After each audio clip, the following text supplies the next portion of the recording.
नमस्कार। भगवान गणेश जी के संबंध में आज अपन चमत्कारी कथा को सुनेंगे। जब चुटकी भर चावल लेकर खीर बनवाने निकले गणेश जी। एक बार भगवान गणेश जी बाल रूप में चुटकी भर चावल और चम्मच में दूध लेकर पृथ्वी लोक में निकले। वे सबको अपनी खीर बनाने को कहते जा रहे थे, पर सबने उनकी बात को अनदेखा किया। इसी दौरान एक गरीब बूढ़े ने उनकी खीर बनाना स्वीकार कर एक भगोना चूल्हे पर चढ़ा दिया।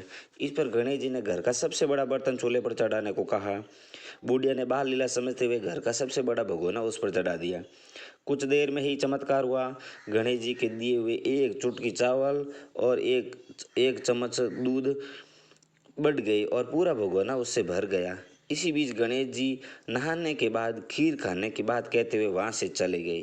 पीछे से बुढ़िया के पोते पोती आए तो भूख लगने पर बुढ़िया ने उन्हें वो खीर खिला दी। खीर बनते देख रही पड़ोसन को भी बुढ़िया ने कटोरा भर खीर दे दी। बेटे की बहू ने भी चुपके से एक कटोरा खीर खाने के बाद एक कटोरा खीर छुपा दी। इसके बाद भूख लगी तो बुढ़िया ने भी खीर खाने के लिए खीर हाथ में ले ली और बोली, आ जा रे गणेशिया, खीर खा ले। तभी गणेश जी वहाँ पहुँच गए और बोले कि मैंने तो खीर पहले ही खा ली। जब बुढ़िया ने पूछा कि कब खाई, तो वे बोले कि जब तेरे पोते पोती पड़ोसन व बहू ने खाई तभी मेरा पेट भर गया। इसके बाद जब बुढ़िया ने बाकी बची खीर के उपयोग के बारे में पूछा तो गणेश जी ने उसे नगर में बांटने को कहा।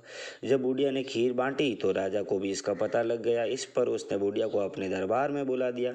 सारा माजरा जानकर उसने बुढ़िया को का खीर का भगोना अपने पास मांग लिया। पर राजा के महल में जैसे ही वह पहुंचा तो उसमें कीड़े मकोड़े और जहरीले जानवर गिर गए। ये देख राजा ने वो बर्तन वापस बुढ़िया को दे दिया, जो उसके घर ले जाते ही वापस पहले जैसा हो गया। इसके बाद बुढ़िया ने फिर गणेश जी से बची हुई खीर के उपयोग के बारे में पूछा तो उन्होंने झोंपड़ी के कोने में गाड़ देने को कहा।